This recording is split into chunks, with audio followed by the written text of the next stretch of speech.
morning sa inyong lahat. Guys, today's videos ay ipapakita ko sa inyo guys ang isang pick-up load ng tinapay na ibinibigay namin sa aming mga baka as their treat. So, ayan guys, papakita ko sa inyo. Ayan, isang pick-up load ng tinapay. So, ito guys na mga tinapay ay binibili namin dito sa local na bakery. They were expired, so instead na doon lang sila sa dump mapunta, at least guys mapakinabangan ng mga baka namin. So binibili namin sila doon. Ayan, so hindi namin sila pwedeng kainin guys kasi may pinirma kaming kontrata, and also nga na-mention ko na expired na siya, so hindi siya pwedeng kainin. So pang ano lang siya guys, pang baka. Ayan, makikita nyo guys, iba't ibang klaseng tinapay. May hotdog buns, may whole grain white bread, ayan, may haggis roll, ayan, may ito hotdog buns also, merong donut, chocolate donut flavor, merong lemon flavor na donut. Ayan, madaming iba't ibang klaseng tinapay guys. Ayan, may mga organic na tinapay guys. Ayan, pag binili mo to sa store, medyo may kamahalan siya. Organic. And then there's another blueberries bread here guys. Ayan, ay donuts pala. Napakasarap niyan guys pag binili nyo. Ayan, ayan, itong raisin cinnamon English muffin, napakasarap nito guys. And also hot dog ay burger buns, ayan, Kaiser premium buns ito. Ayan, iba't ibang klaseng tinapay. Ayan, ito milk and honey. Ayan, so ito guys, masarap to guys, matamis-tamis siya at nagme-melt siya sa iyong tawag nito, tang, pag kinain mo. Ayan, meron ditong ayan, buns, more buns, and 100% whole wheat food. Ayan, meron ditong bagels, onion sweet bagels. Bagels guys, quite expensive. I like bagels guys. Ito-toast mo lang siya, lagyan mo siya ng butter. Ayan, solve na ang inyong breakfast. Ayan, madami pa dun sa dulo. Ayan, English pumpkin spice muffins. Ayan, kasi malapit na guys ang Thanksgiving dito guys. So kaya naglalabasan naman yung mga muffins flavor. Ayan, ayan, pa tayo dito guys ng iba. Ito, organic sourdough. Ayan guys, sa mga nagda-diet, mga vegan. Ayan, ito sourdough na to ay patok na patok sa kanila. Vegan organic sourdough. Ayan, sa mga medyo healthy ang kanilang pagkain ng tinapay, ito ang mga perfect. Also these ones, ito guys, favorite ko din to, itong sourdough na to. Totoast ko lang siya. After itong ito-toast, ilagyan ko ng butter. Perfect with your coffee. Ayan, so hanggang doon guys sa dulo. Ayan, hanggang sa dulo. Ayan. Ayan. So itong guys, isang truckload na to ng pick up ng tinapay ay nagko-cost lang ng $25. So ayan, isang tinapay guys, ito may whole grain white bread is $2.50 siya on sale. Pero hindi siya naka-sale guys, mga to guys, mga $3 to sa store. So ayan. Ayan, plain haggis. Ayan.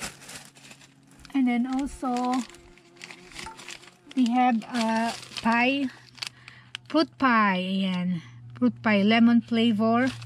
And then cream pie, chocolate flavor. Ayan.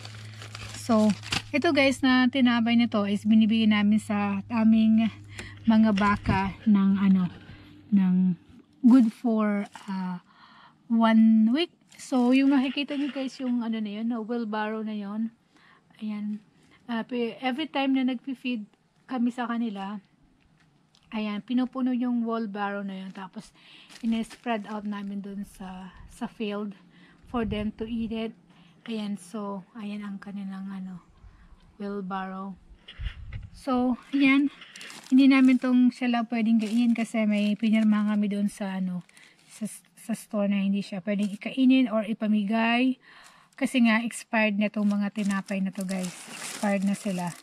So, it's maybe magkasakit yung kakain nito. So, ayun. Hindi sila, hindi liable ang store na pinagkuhanan namin ito.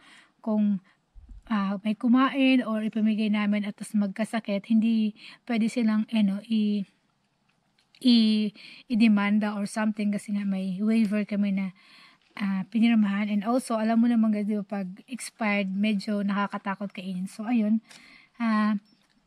pinapakain lang talaga namin to guys sa mga baka. Kasi pwede naman kumain guys yung mga baka ng tinapay.